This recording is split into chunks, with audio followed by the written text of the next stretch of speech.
create an announcement, let's head on over to the respective section in the side navigation. And we'll actually see all the announcements that we've previously created.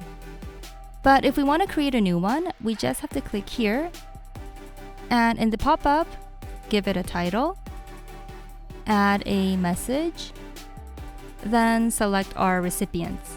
Now, only the recipients, as well as the person creating the announcement, will see this message, unless we select the entire crew.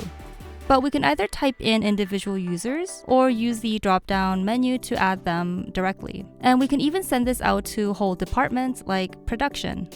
Or we can send it to everyone, as I mentioned earlier, by selecting all crew.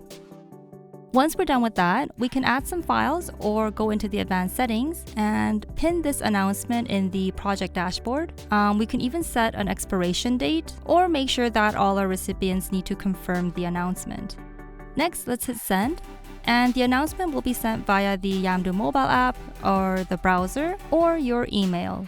And to see the current status of the announcement, we'll just need to click on it, leading us to its profile page, and we can see the sending report here. So we'll be able to see who the announcement was sent to, in this case everyone, whether it was blocked, who opened it, and so on. We'll be able to stay in control and keep an eye on who actually receives the announcement. Alright, I hope you found this tutorial useful. See you in the next one.